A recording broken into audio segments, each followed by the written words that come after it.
If you've ever been on a church staff, volunteered your life to a ministry, or built your entire identity around your role in a local church and then watched everything end, whether it was messy, quiet, or whether you just left and you let it go, you know the feeling that I'm talking about. It's not just losing a job, it's losing your community, it's losing your calling, your paycheck, and sometimes it can feel like you're even losing your family, and almost no one talks about it. And our guest today is Tim Alcorn. Tim is the founder of Social Ground Foundation, a marketing and media agency built for mission-driven organizations, nonprofits, churches, and schools. His whole belief is that visibility is capacity, and when the right story gets in front of the right people, missions actually move forward. And he's proven it working with organizations like the Salvation Army and school districts all across California. Tim, welcome to the podcast. Hey, thank you, Chandler. Thank you for, man, that intro was awesome. That's better than what I do. That was great. But yeah, thanks for having me on, man. Appreciate it. No, I'm glad to have you on. And, our relationships started a few years ago, and obviously we're working what I consider we're running in the same direction, driving the same direction in different lanes. And so we've got to work together and collaborate and share ideas. And we've also had some great conversations.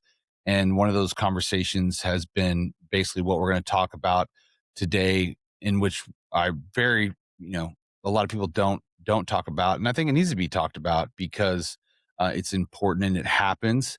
And I'm hoping that through this conversation, this podcast, and the clips that come out of it, that we can help bring some clarity and peace, and maybe give someone an opportunity to reach out and have a conversation with one of us, because what we are talking about today, we've both been through it. Obviously we've been through our own stories, and what we're talking about today is what happens around the feeling, the emotions, the crisis, the tragedy, whatever it may be, when however it ends, transitions when it comes to ministry, being on church staff, even really leaving a church in general, depending on how it happens, it's not easy. And we're gonna have that conversation. And so I'm excited to have you on and have this very, not the easiest topic, but that's what makes for great conversation and great content. So as we get into it, I kind of want to take everyone back that's listening and watching, about you and who you are, and how did with where you're at now. You've got your own business, your own agency. You're actively involved in your church because we're working together on that. But kind of take us back. What got you into ministry? How did that happen? Kind of take us back from the very beginning. Yeah. But first off, slightly unrelated to this, you are the man when it comes to Google and SEO. And so I this is not about that, but I need to just, it's Appreciate worth mentioning. But that. yeah, so yeah, my story actually starts when I was born. I think honestly, because I was one of those church kids who was born into the church, and I started serving the second I could walk.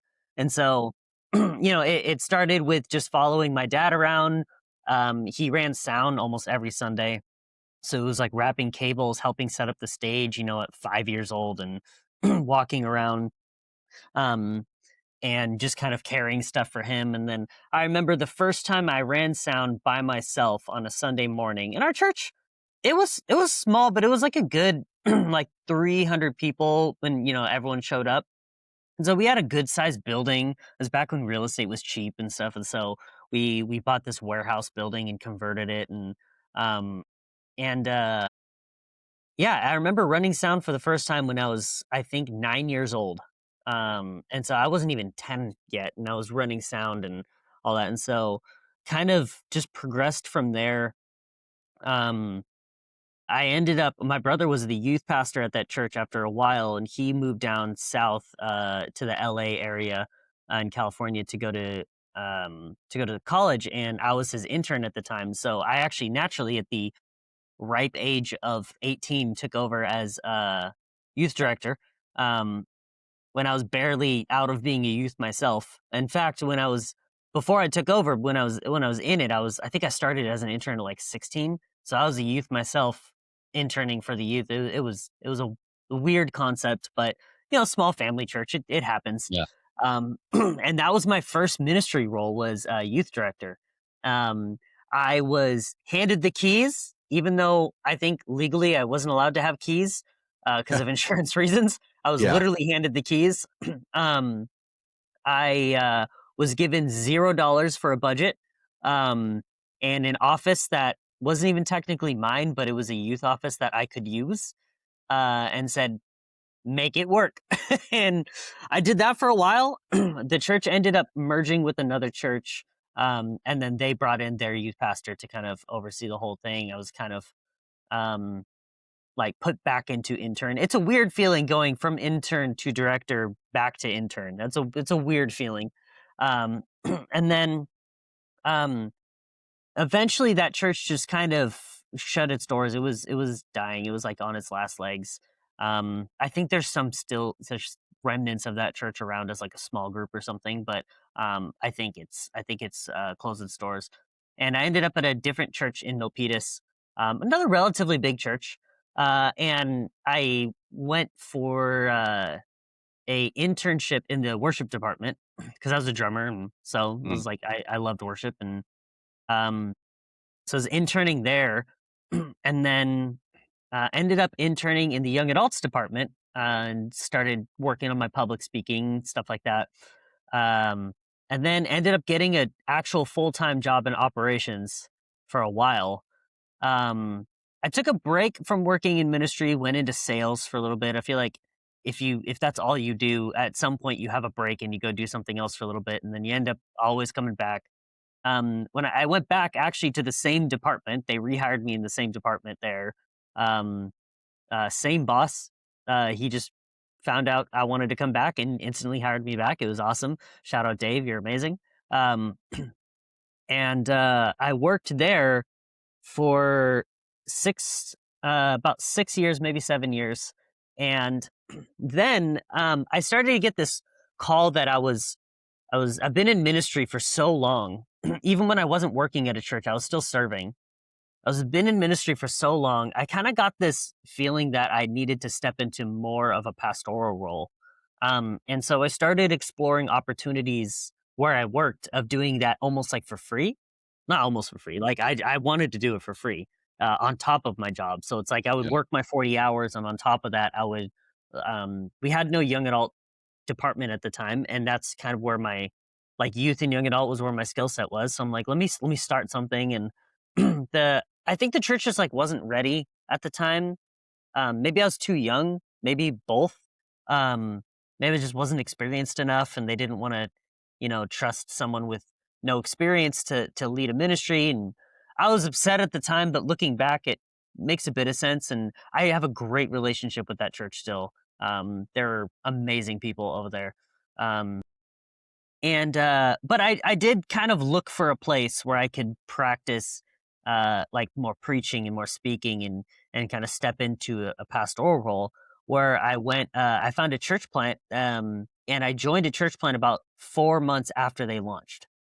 And so basically in the ground, on the ground floor in at launch, except I didn't have to go through all the backyard church small group stuff like launch process. So I kind of took a You missed all shortcut. the fun stuff. That might have been it. I missed all the fun stuff, and I've helped a few churches launch so far after this, and I can definitely tell that's where the grit is made. That's where the character is built. Yeah. Um, but it just kind of worked out that they were looking for an associate pastor to kind of oversee young adults in worship for a while, like way before they launched. They wanted when they were doing backyard church, they wanted to have a worship leader already, and so I think they were looking for like 2 or 3 years for someone, never came across. And then um, I kind of popped out of nowhere. Another church, the church I'm currently going to, recommended me, and they're like, "Hey, this guy might be what you're looking for." And I joined staff there and went full time into pastoral ministry. And over time, my role ended up evolving quite a bit. I started off being in charge of worship and young adults, and we were meeting in a downtown area, so we had a lot of young adults. We ended up moving out of that to more of a family area, so young adults started to really decrease. But then I noticed our youth aged kids were like increasing a lot. So I kind of shifted and I launched a youth ministry from scratch at that church, which at its peak had like 30 kids in it, which for a church plant is Yeah. awesome. That's awesome. Yeah. Um, and and I did it in kind of in partnership with another church that had a few students, but not enough to like hire a youth pastor, but enough to where they should be doing something. And they actually gave us their building to use for. It was a youth room that we used only on Wednesday nights, and they said, "Hey, if your church wants to use it for anything outside of that, you're more than welcome, and you can use it." So we ended up getting like a room for small groups and staff meetings and planning meetings and stuff, all right there. And so, um, and then we can get more into this, but then my time there was up. That's a longer story that we can talk about a bit more. And I left that full time ministry, and it was the first time I was not in full time ministry for almost 10 years straight. Because with the church I went, I took no time off between the church I was working at and then the church plant. So I went, in fact, I overlapped by a month. So I kind of started on Sunday mornings there, but because I was in operations, my job was mainly Monday through Friday. And so for a whole month, I was working at one church and being a pastor at another church. It was a funny month. Um, and I went to a church where I had a lot of friends, larger church in the Bay Area here with it's a multi-site church with a big online ministry. And I stepped into a kind of like an online and social media director role there, which I do for free. And I do that just because that's what my skill set is. As you mentioned earlier, I run Social Ground. We run comms and social media for nonprofits and churches. And so it was just kind of like they had a need, and I was willing, and so I kind of stepped in and filled the role. And that's kind of where I'm at right now. That's good.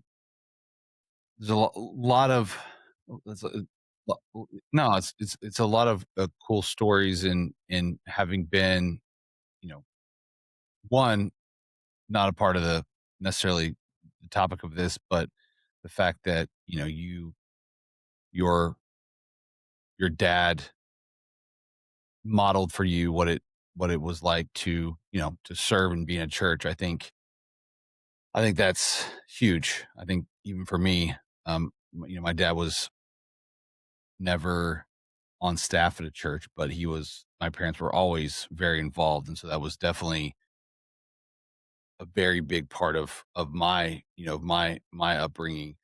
And speaks a lot of as parents, what that a lot of times most of the times it's what we model and not just what we say that influences our kids and what they do and who they are.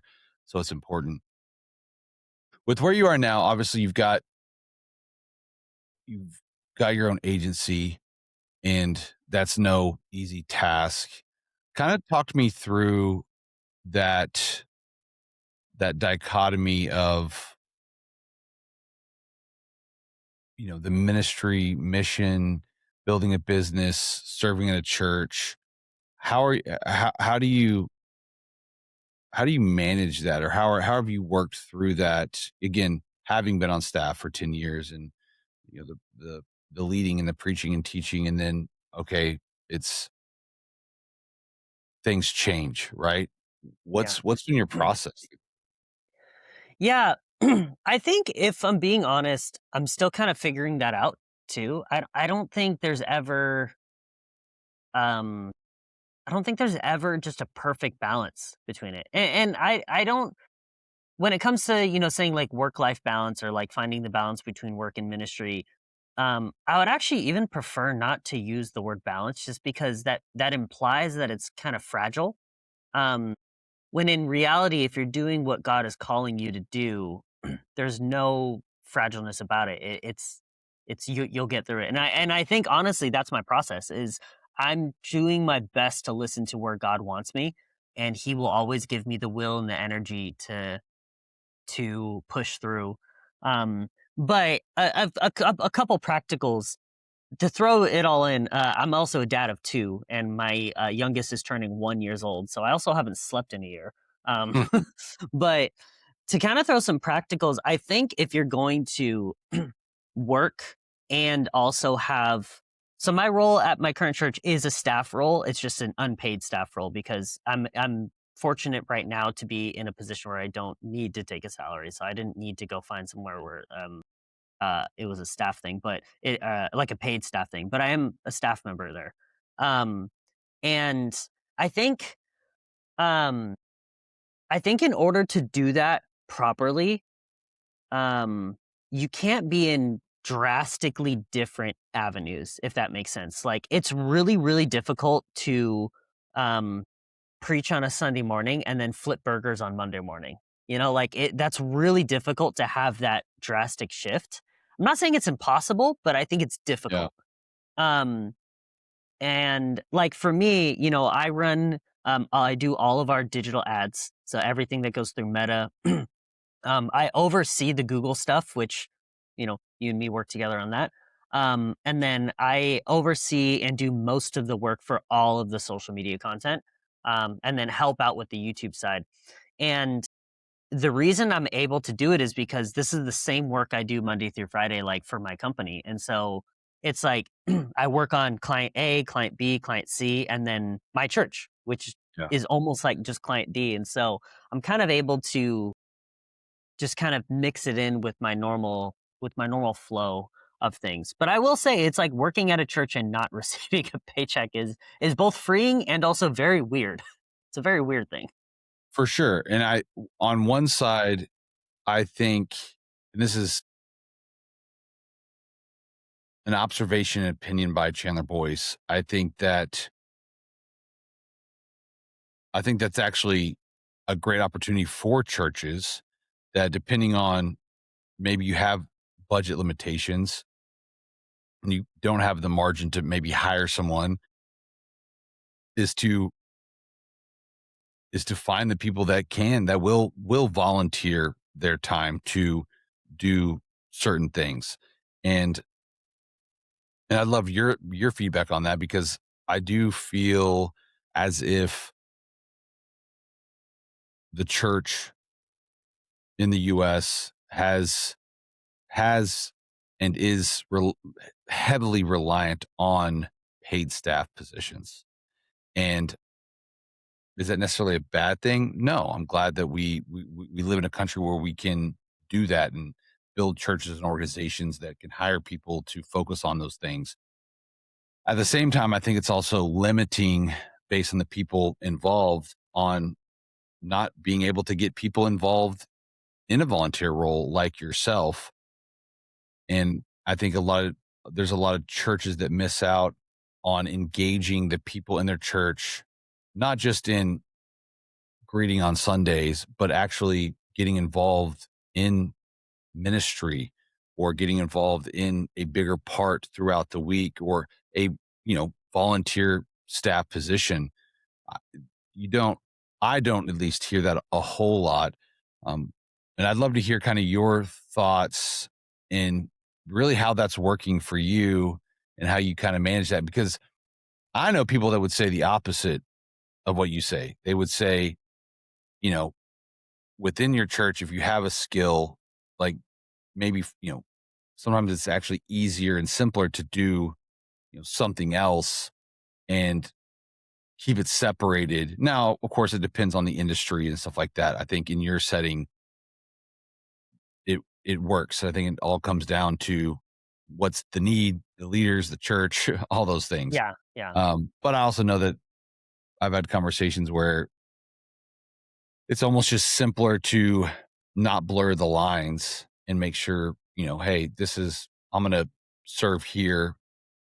But I mean, maybe talk to us about how that works for you and what you've experienced to make it work. Yeah. So I see what you're saying. I have well, I guess there's two ways to look at it. It's like, if you're talking about, which I don't know if you are, but if you are talking about like, a preschool teacher probably doesn't want to serve in preschool ministry on Sunday morning because it just feels like doing the same thing.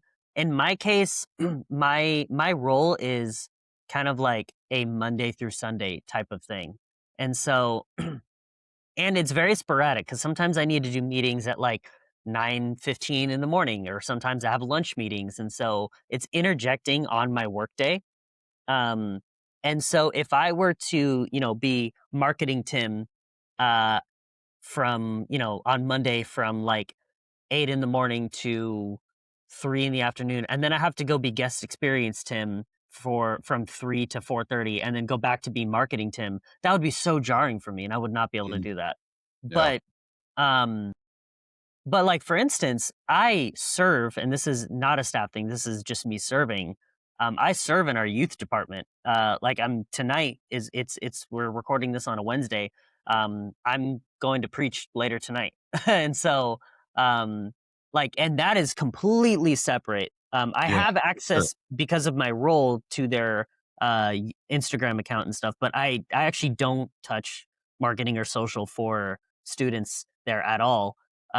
And I just serve on Sunday morning and Wednesday night for students, and it's completely separate than my job. And to me, that's refreshing. So I'm doing almost both of what you just said, with like not blurring the lines, keeping it separate. But also, it's like my staff role at the church is what I do because I can't fathom kind of um, like shifting gears like that so drastically throughout the day. Now, I do want to comment a little bit on what you said, when it comes to churches relying more on like kind of, they call it lay leadership. Um, Yeah.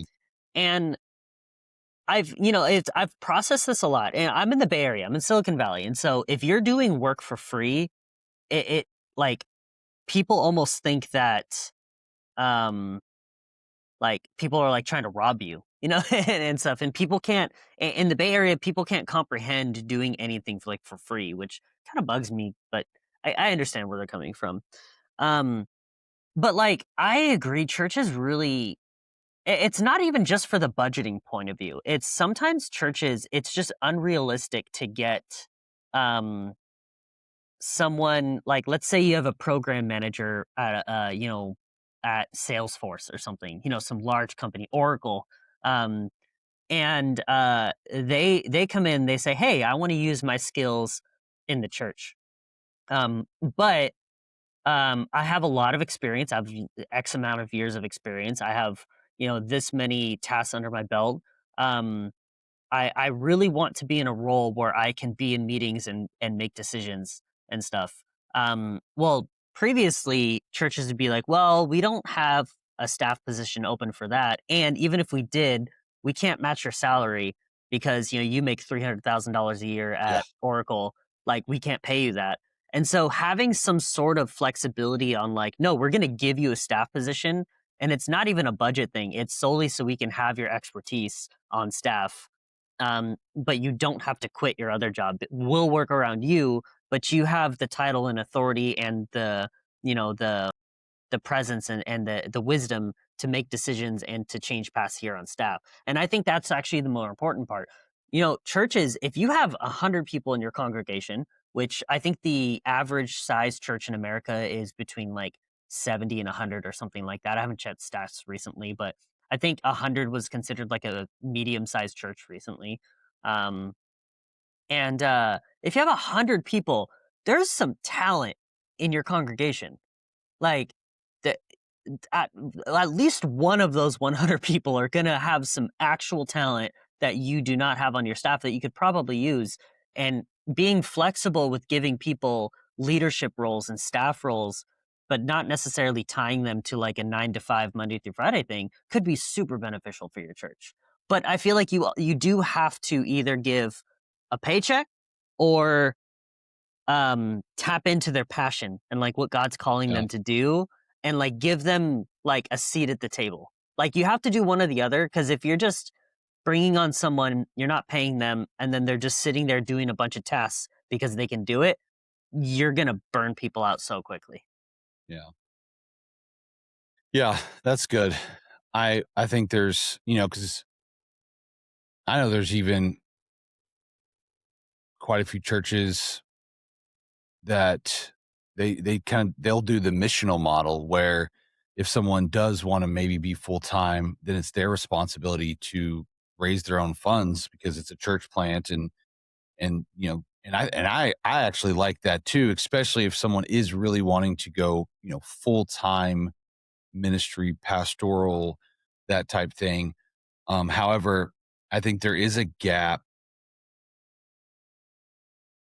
and there's an opportunity to engage people in the church that they have a gifting, a calling, and they want to get involved. However, they're not necessarily looking to give up their job or their business or, you know, the pay jumps doesn't make sense, but they've got that passion or they've got that drive to do that and then figuring out how to get them involved. I think that's huge. And I think it comes down, that just comes down to leadership and finding those people and creating those conversations and even allowing people to have those conversations. Um, One question I did want to ask you, we're going to kind of go back a little bit. You know, you've been in church your whole life. You've been a part of several churches, large churches, small churches, church plants, which means you've had multiple transitions and all of them have not gone the same. What in your experience in those transitions, what's been the differentiating factor of, hey, this was great, this was okay, this was good, this was not good? Yeah. I think the best way, if you're going to leave a church, especially if you're in a leadership position, is to be released and blessed out. I think that's the best way to do it. Um, and if you're just released but not blessed, that can lead to some tension. Um, so yeah, I mean, I don't know if I'm going to answer your question here. So please Oh, feel free to restate it. But there's there's things you can do, and there's things that leadership can do to do the release and bless. But I think in order to leave a church well, I think you really need both of them. Um, the first church I left, it was really just dissolving, and so people were leaving left and right, because their building got foreclosed because they couldn't pay the mortgage, um, and it's depressing. A Buddhist temple bought it, and it's still operating as a Buddhist temple now, and the only bright side is that it's still zoned for gatherings, and so if a church ever did come in and swoop it, they would have an easier time getting the zoning for it. Because once in California, once a building is zoned away from gatherings, it will never be zoned for that again. yeah. And so basically, once a church building is lost, you'll never get it back. So that's the only silver lining, is that it's still zoned for gatherings and religious stuff. Um, uh, but yeah, that one, it was just kind of natural. Everyone who I had ties with had already left, and I wasn't, I was taken out of my leadership position there because they did a whole merge and they merged staff too. So that one was just kind of natural. When I left the church after that to go to the church plant, because when I left staff, I still attended the church. But that was still the church. That was still my church. I still had friends there. I still played in the worship team. I still ran sound. So I didn't leave the church. I just was no longer on staff. Um, but when I left that church, not just staff but the church, to go to the church plant, um, I I felt very. I was definitely released. I felt blessed going out, and I think at the time and I was young, a little naive. I think at the time I wanted more of a blessing. I wanted a big, grandiose send off. But looking back, it's like they stopped their whole workday so we could go out to a big all staff lunch. My last day, they prayed for me as I left. Even though I wasn't a pastor there at that church, and I was a pastor at another church, they were all calling me Pastor Tim, in support. And so, looking back on it, I can really appreciate how I was released and blessed from there.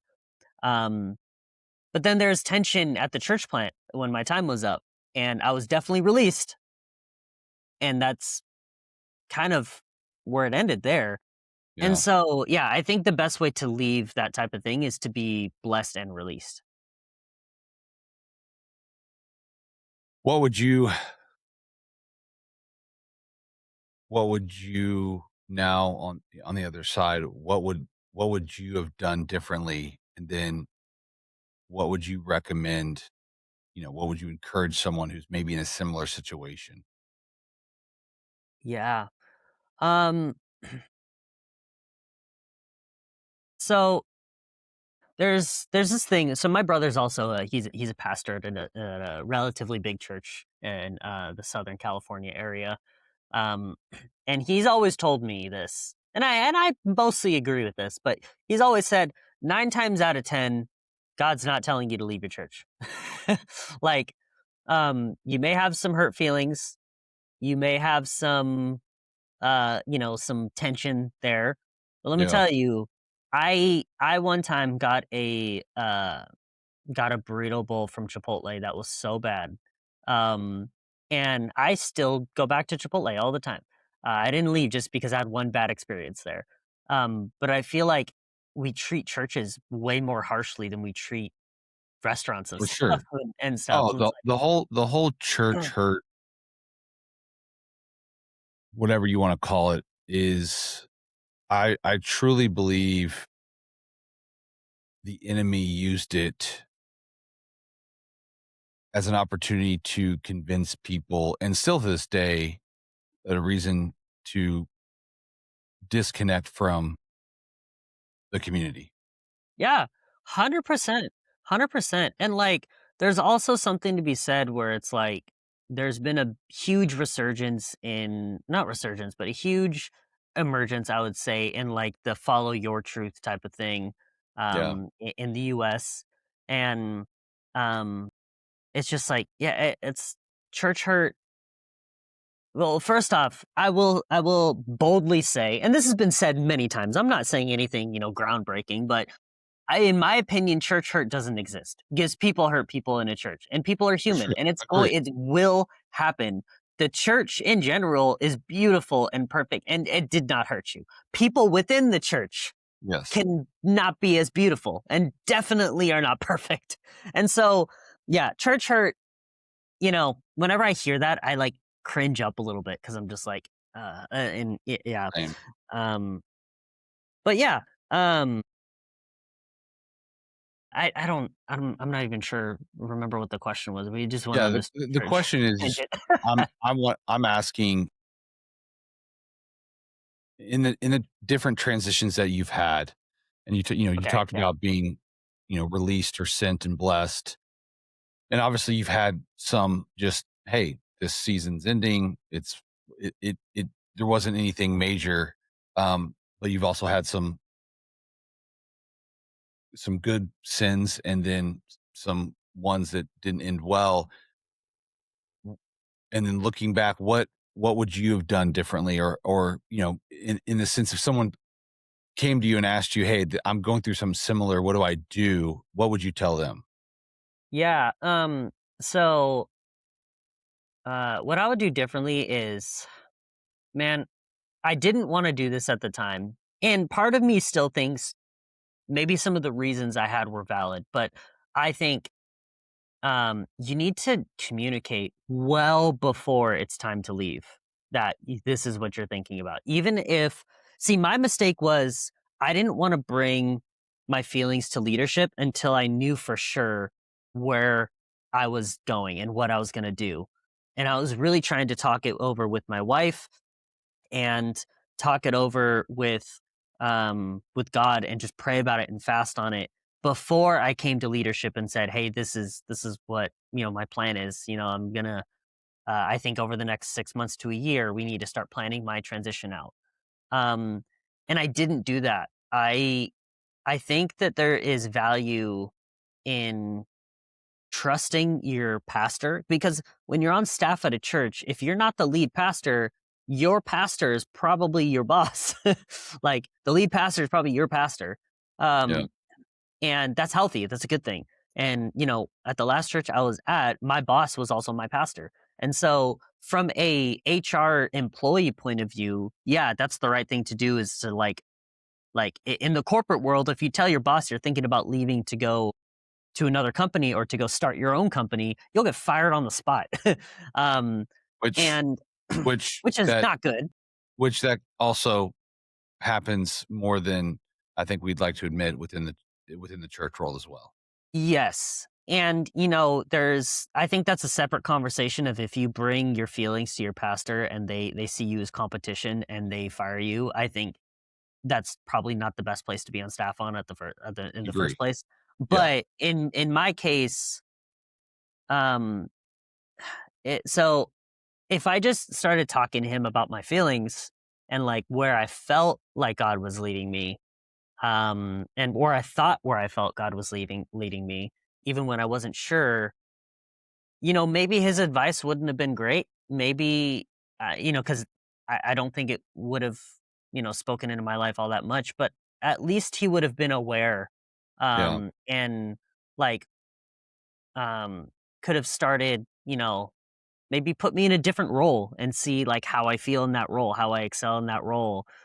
Because one thing, I was an associate pastor, but I was in charge of, at that time, our creative department, our worship department, our young adults department, which was just a small group at that point, and our youth group, which was just thriving. And I was wearing a lot of hats, and I was getting really, really burnt out because God never called me to wear all those hats. And so some of the areas I really wanted to start thinking of retiring were like, I wanted to step away and not be the worship person anymore. I didn't feel called to it. I still like, and I feel like that was correct because, I could lead worship as many times as I wanted to at my current church right now, and I I most of the time choose not to, uh, unless someone comes to me and says, "Hey, I'm in a bind. Can you help me out?" And I'll be like, "Of course, I'll help you out. I'll do it for the kingdom." Um, but yeah, I think that's the main thing, is just like, if you have a good pastor, just talk to them. They're your pastor too. Like, and this advice goes for anyone, is like, if you have a big decision on your plate that's going to change the course of your life, talk to your pastor about it. Like, your pastor may have some wisdom, some spiritual wisdom. Um, some pastors really lean into prophetic words and prophetic gifts. Like, they might have a prophetic word they can speak over you that might help guide your decision, but you'll never know unless you talk to them. And so, yeah, I think that's what I would have done differently, is in both situations where I left a staff position, um, back to back, I didn't talk much about it beforehand. And that's one thing I wish I did. I Yeah. wish I did do. It's so interesting because if you were asking me that same question about what I've experienced, that's that's that's exactly the same thing. Like, we would say the same thing. And my transition from being on staff at a church, because I think sometimes people, and I get it, because I see it and I can sense it, that this that ministry and even pastoring, it's like it almost has to come with a paycheck. And I think that's the biggest lie, one of the biggest lies, because I think what that does is it keeps people from stepping into maybe a calling or a gifting, because, well, they don't have a position for me, or oh, they can't pay me to do that, so I'm not going to do it. When it's like, no, no, no, no. Your paycheck has nothing to do with your calling and what God's put you to do. Like, if you're truly called to do something, He'll open the door, and to fulfill that calling, or walk in that calling, does not mean that that's where your money and funds have to come from. If it does, great. If you make a way, great. If you can get on the church staff, okay, awesome. But I don't that's that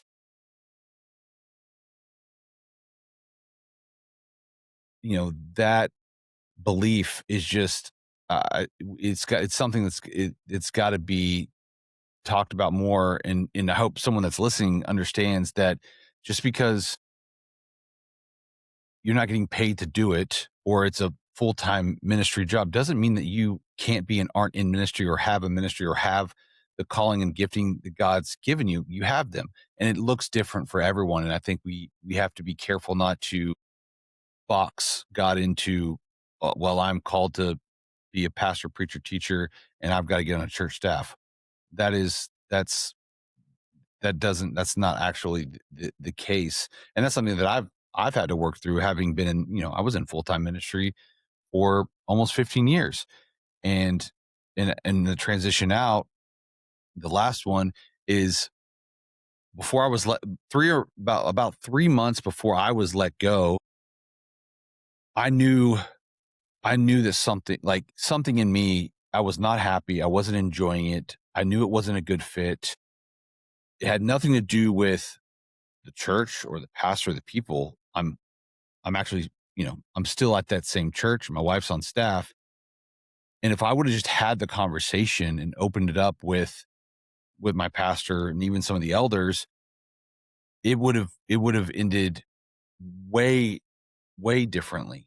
And because I just didn't have I didn't, whether it was insecurity or fear or whatever, I just didn't tell anybody.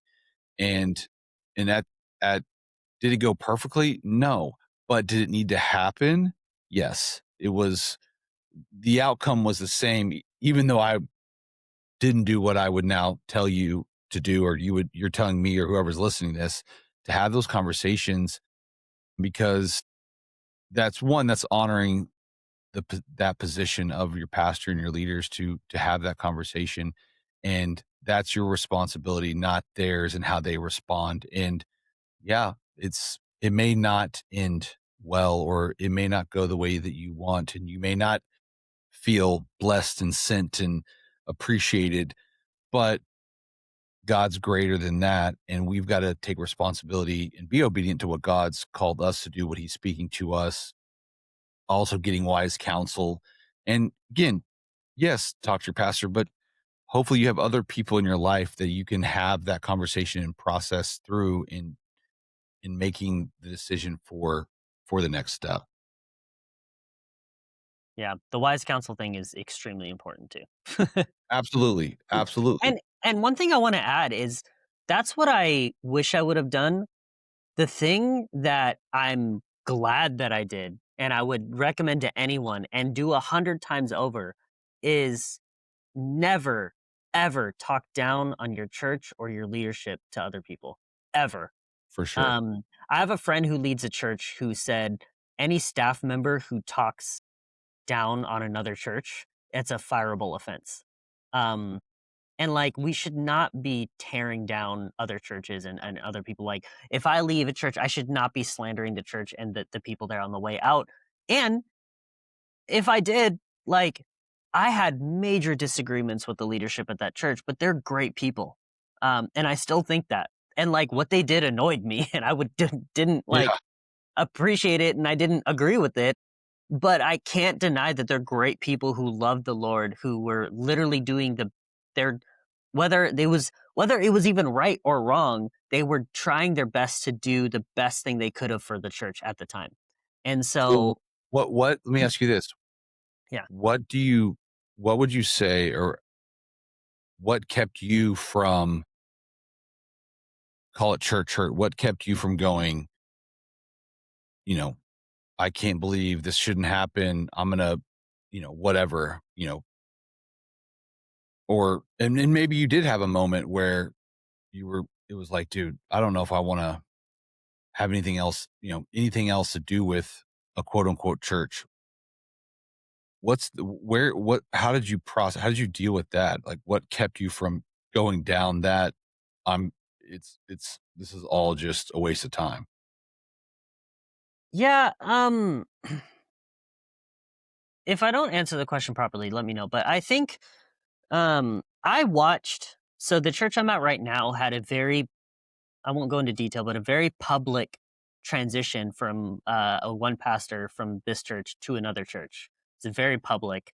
And when that happened, everyone had their opinion about it. But then there's a bunch of people who decided that they were going to share their story about how much they don't like that pastor. Um, and it was like so many people, like it was all over the place. I won't get into details, but I know for a fact that you probably saw some of it. Um, and I remember looking at that and being like, man, who hurt you? Like, Yeah. why do you feel like your personal issues with this person, like you feel like you need to bring down a church because of your personal issues with one other person? Like, and so I was watching this unfold in front of me. Like I was still at the church plant at the time, but I was watching all this stuff unfold. I was reading articles. Like it like when I was at the church plant, it was that church plant was a partner church of the church I'm at now, and so like the ramifications of all that even hit our church, and I'm just like, we're over here catching strays based on like these few people who have like the worst case of church hurt I've ever seen in my life. And I just remember standing back being like, this is ridiculous. Like, and so when it came time that I was having my own personal issues with another person, I remembered how ridiculous it was on the other side, which you can't always feel that when you're in the moment. And so I remember thinking about that. But also, it's just like I said it before, is um, like the church doesn't hurt you. The church is amazing. The church is the bride of Christ. The church is wonderful. People are flawed and people will make mistakes. And I think experiencing, like watching some of the worst stuff unfold in front of me, and also just remembering like the church is the bride of Christ, church hurt doesn't exist. I think that that's like, I'm like, yeah, my time here ended and I know I can't work with this person, but I can love them from afar and like I'll have an opportunity at a future point. Now, honestly, I'm still trying to discern what that future opportunity is, but it was never off the table for me of like serving at a church after that.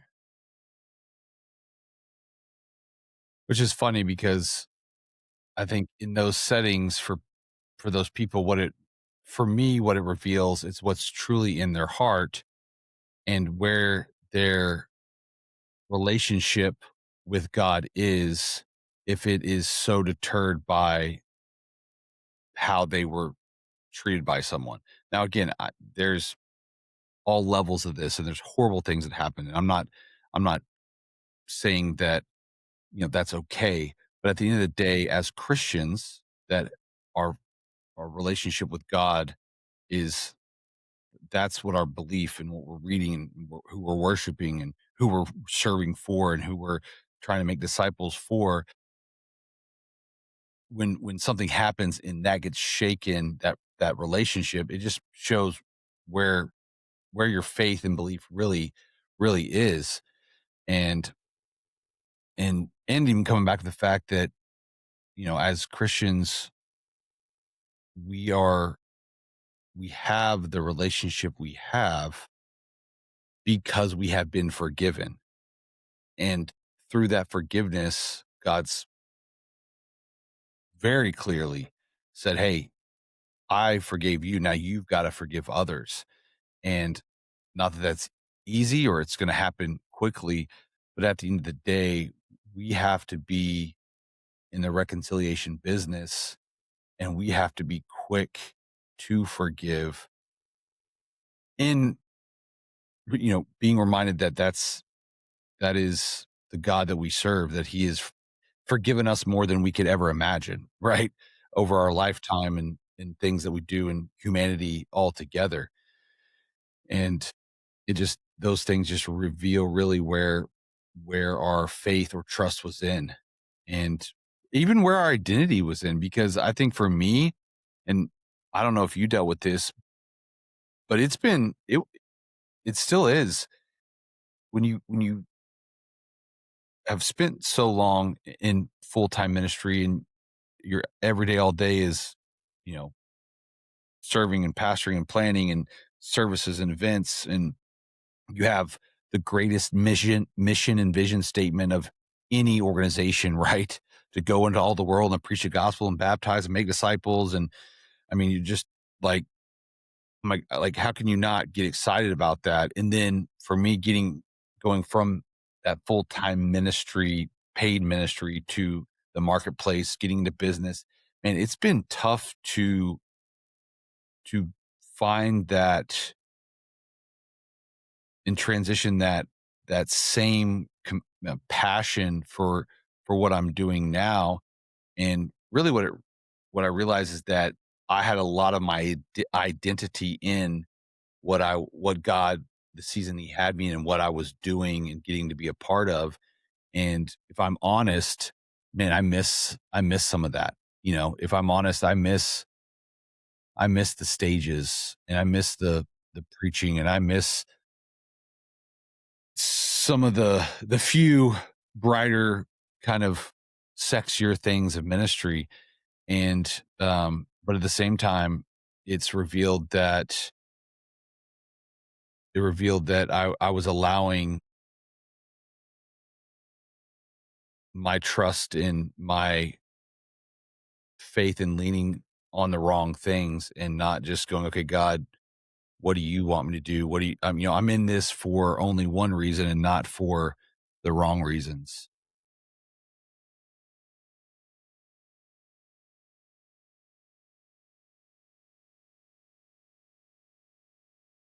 But I'm just curious with you, did you, have you felt the same things?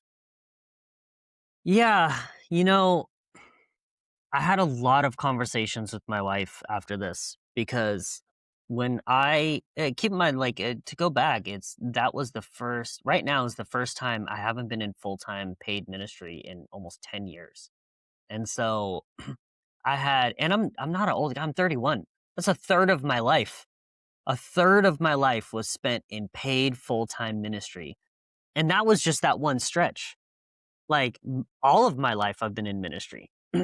And so going from that to, I like, my church has contracted me for a couple things here and there, like special projects that go way above and beyond what I currently do. But besides that, like, I haven't been in paid ministry in over a year now. It's almost going on 2 years soon, or a year and a half, I think, somewhere around there.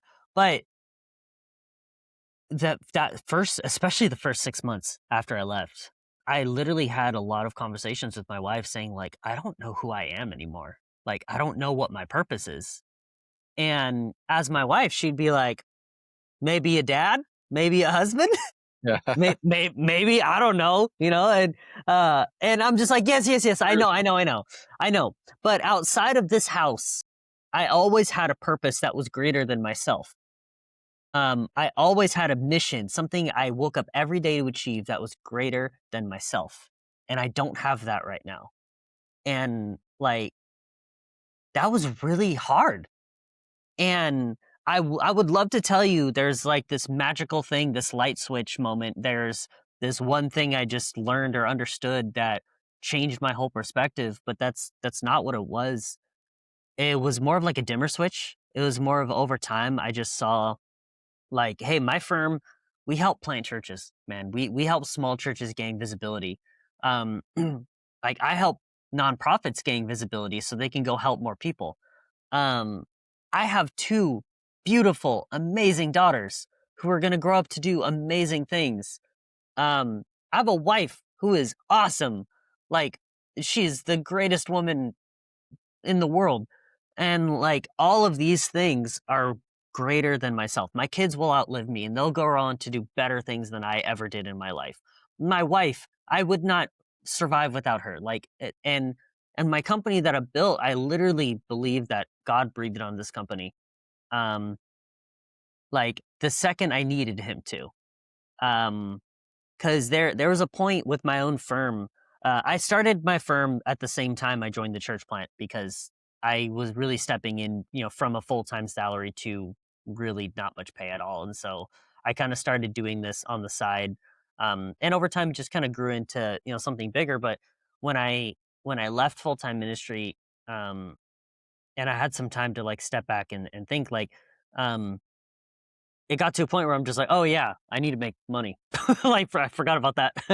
And God really blessed my firm, and I think I had to, one, step back and realize, one, for people in this situation, your family's your first ministry.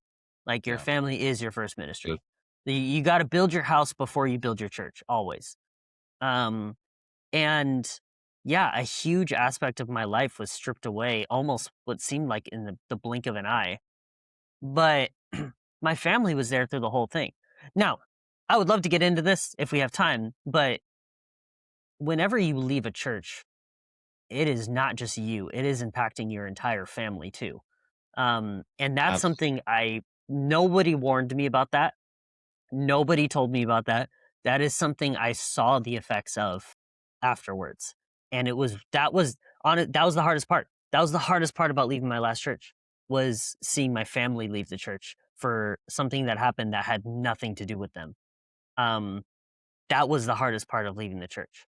Um, but yeah, yeah, it's What do you wish church leadership understood about how to handle a staff transition, like, well?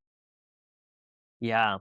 I think that there's this misconception, spoken or unspoken, written or unwritten, that if you leave staff on a church, you're leaving the church.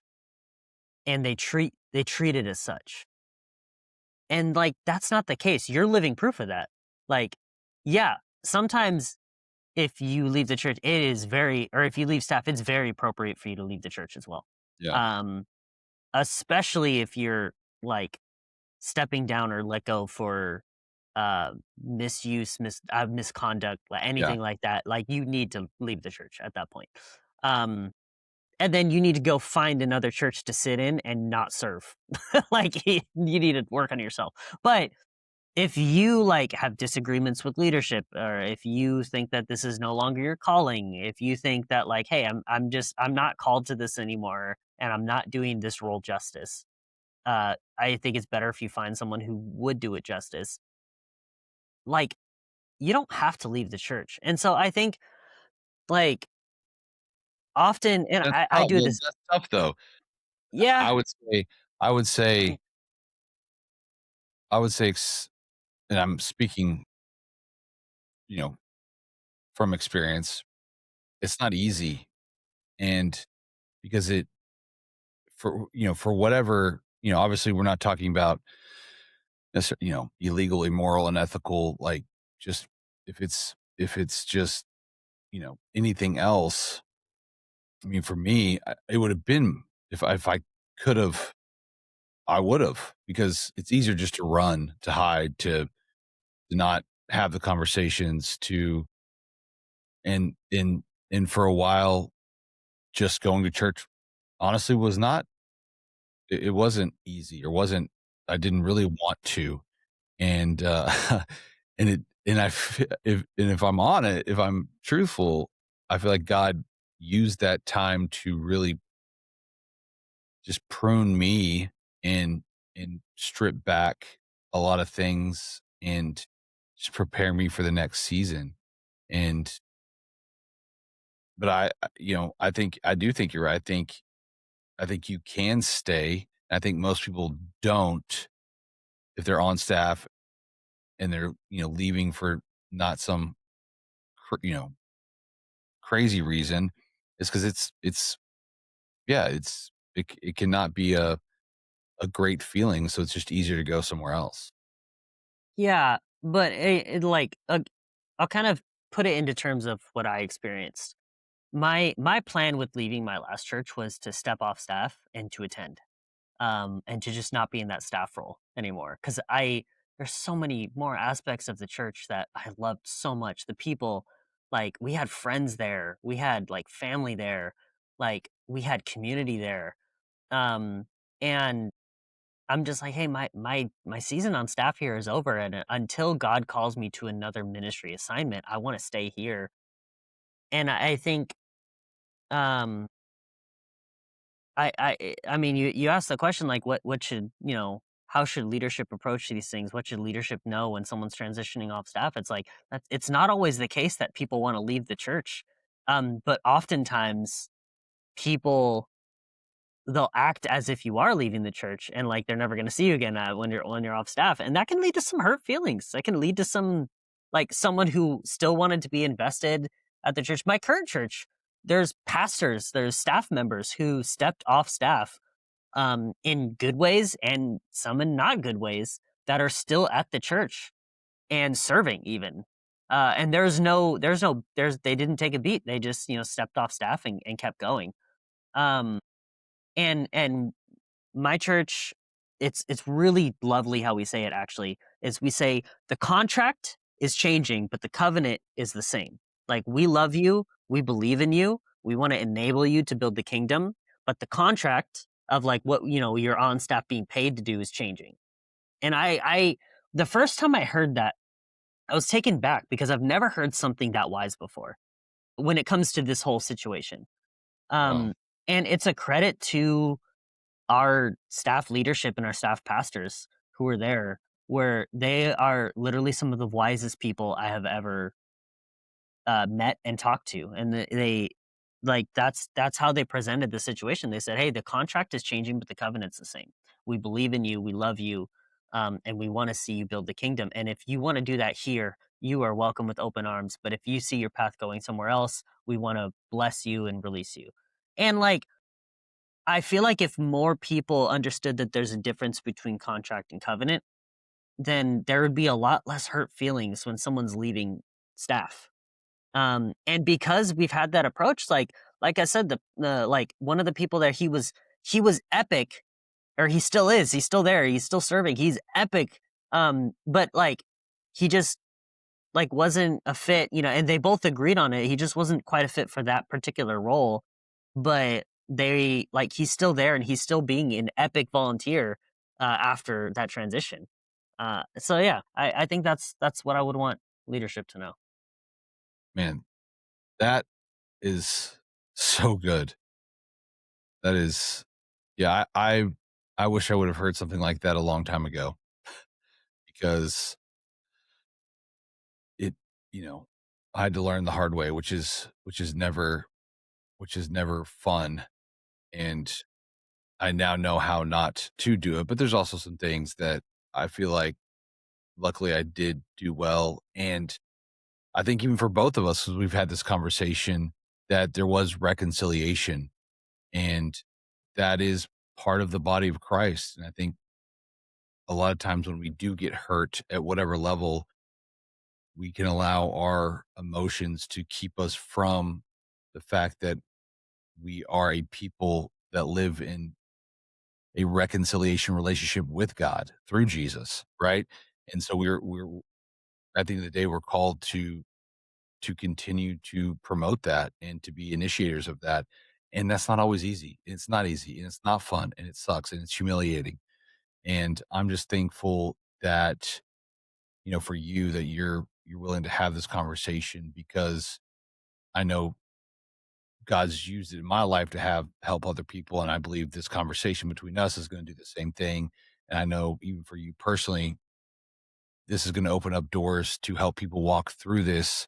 Whether it's after transition, about to have a transition, what do I do? All of those things, because it can be done. It can be done right and well. And even in the truth, because the truth is, even if it is done well, it may not always end well, because you got two parties involved and people. And it's just, end of the day, it's people are people, and you got to have grace for that, and we got to take responsibility to do the best with our part and with what we can. And at the end of the day, God will take care of the rest, especially when it comes to His church and His people. So let's go ahead. We're a little over time, but I want to end with some rapid fire questions. Just just gonna throw them at you, answer them, and if you want to say pass, you can pass. But just these are kind of fun to to to to talk about. Um, if you had one platform, if you could only have, if go back, if you could only post on what platform would it be? Instagram. Instagram. Yeah. Okay. On what platform do you think is the least relevant? Snapchat. Does that Hey, count? I don't it's know if still that's a going. No, public I mean, platform. it's still going. It's still going. Hey, I hear Gary V talking about Snapchat quite a bit. So who knows? I have seen zero ROI with people I work with and myself on Snapchat. But hey, oh well, Yeah, I yeah. could say No, I MySpace or something. That's still kicking around, I think. yeah. What's the what do you think is one of the biggest lies when it comes to um, being on staff or being in full time ministry? Hmm. That because you work at a church, the love of God will save you from getting fired if you mess up. Man, that's good. Yeah, that's the biggest thing. Biggest lie I've seen. Pastor or entrepreneur, which one fits better right now? Ooh, pastorpreneur. That's my favorite term. I love it. You can But do both. my season right now, I feel very called that in this current season where I'm currently at is to be an entrepreneur. I love it. If there was one word that you feel like God has given or speaking to you about in this season, what would it be? Humble. Um, that's I every year God gives me a word. In 2024 it was build. In 2025 it was patience. And in 2026 it's humility or humble. Um, that is when you're working a marketing agency and your entire livelihood depends on how much content you can put out telling you how much you're the best and how much your company's the best, it gets really hard to stay humble. So that's what God has been working on me this year. Humble. That's great. Two final questions that we like to ask every guest as of right now. Things could always change, but we always ask, what's a book or a lesson, maybe a podcast that you think everyone should listen to or read? Um, Everyone should listen to or read. One is kind of a general. I have two, if that's okay. One that's just general. One that was really specific to my last season of ministry. One is the 7 Habits of Highly Effective People. That book changed my life. Everyone should read that. Stephen Covey is basically a genius, but everyone should read that. It'll teach you how to navigate the world like you have never seen before. Um, Someone who a book I recommend for people who are not the lead pastor but high up in a church is a book called Leading from the Second Chair. Um, and it gives you the best Great book. insight I've ever seen about how to lead without being the leader. And I even recommend lead pastors read that too if you have an executive pastor because it'll teach you how to navigate the relationship between lead and executive pastor. It's great. Who is been the most influential person in your life as of recently, or you know, in your life, it maybe just like, hey, in the last little bit year, or but who's an influential person that you think everyone should know, follow, look into? Yeah. This guy is way more famous than I realized, but he lives near me, and I get the honor of calling him a friend. There's a guy named Vance Roush who leads the company Overflow, which a lot of churches use. Vance, I've known Vance for quite a while. Um, his and my story are similar in some aspects, but he's an entrepreneur who loves God, who started a business to build the kingdom. And guy is planning a church right now with the Father's house, and he's still running his company. And he has 4 kids and all that. And I'm like, dude, you're a dad of young kids. Yeah, You started your own company and you're managing it, and you're doing ministry. I'm like, and you're able to do it all. Like, I want to take after you. So yeah, that's that's recently who I've really been looking up to. He has no idea that I'm saying this right now. So we'll Well, see hey, how we'll he let him reacts. know. You can send this to him. And actually, I want to get him. I would love to have him on the podcast because I think he's just even knowing him from afar and then hearing you talk about him. He's definitely somebody that uh, I would like to know, and other people need to go. Let me Need to know. know. So I'll set you two up. Let me know. let's do it. So, man, I appreciate you for being able to do this, taking time out of your day to have this conversation. And I know we could get into a lot more of it. And I want to encourage anybody listening to this, if you're to this point and you are dealing with this or you have questions or you know someone that is, man, send it, share it with them, reach out to us. I'm going to put all of Tim's information into the podcast YouTube description so you can check out him, follow him on all the platforms, his podcast, his company, and make sure and connect with him. And but also if you have questions, you you need someone to talk to. We are real people and we will answer our DMs and emails. And so if you need help, if you need to have a conversation, man, let us know. We'd love to connect, listen, and do that. And again, make sure that if you haven't already, make sure to like and subscribe. Go give Tim a follow. Check him out. He's doing great stuff, and he's a great friend and a great person.